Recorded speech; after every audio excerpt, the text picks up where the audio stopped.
So I do want to tell you how I overcame my addiction a little bit. They tell us we need to change the company that we keep, right? I thought it was just people, but I realized it's not. Complaining and confusion were my two best friends for a long time. So guess who my advisor became? Doubt.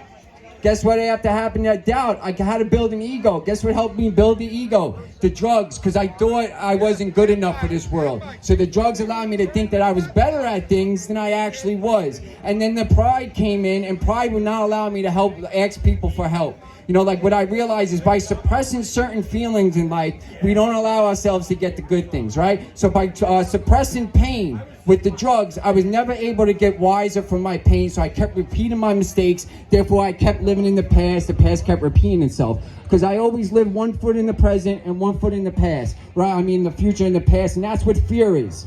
Fear is never in the moment. It's always something in the past or the future, just like anxiety. It's either something we're thinking about is going to happen or something that did happen, right? So sadness, by suppressing sadness with the drugs, I was never able to get happiness. And the reason being, we could compare sadness to like a storm. You got to sit through the storm. You can't change the weather with your mind, right? So when I was able to learn that I sit through sadness, I got to see the rainbow, which is happiness afterwards. Now failure, right? Failure was very hard for me to accept. Failure is not the opposite of success. Failure is on the path to success. So what I did was make my success today determined on going from failure to failure without losing enthusiasm. Everything that's happening in our lives is happening for us, not to us. So now what I realize is my addiction at the end of the day is a trickster. It's a magician. That's all it is. It made me think that I didn't have the qualities to be successful in life or recovery because I was an addict. Realizing that it uses our best qualities to keep us in active addiction. I'm going to show you how. Grit. Grit is doing something we don't want to do. We did a lot of things in our active addiction that we didn't want to do. We need grit and recovery because not every day do we wake up motivated for this. I also learned what motivation was.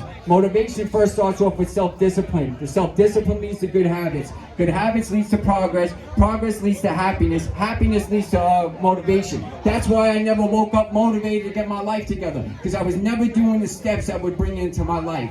You know, so at the end of the day, I'm blessed to be an addict. I'm grateful for being an addict because God is a beautiful person and God is great. God chose us because we are the chosen ones. You know what I'm saying? God, we're living in a world where mental illness is just running rapid. Us addicts can show the world not only can you overcome a mental illness, you could prosper afterwards. You know what I'm saying? So the more of us that do get better, the more of us need to go right back in that darkness because we were never afraid of addiction. If we were, we would have ran from it. We ran towards it. We gave it its power. We had to steal for it. We had to rob for it. We had to be dishonest for it. We gave it all the power. It's time for us to get our power back and start saving other ones that are dying in silence right now. Thanks again. My name is Michael Fiore. I appreciate the opportunity. Yo.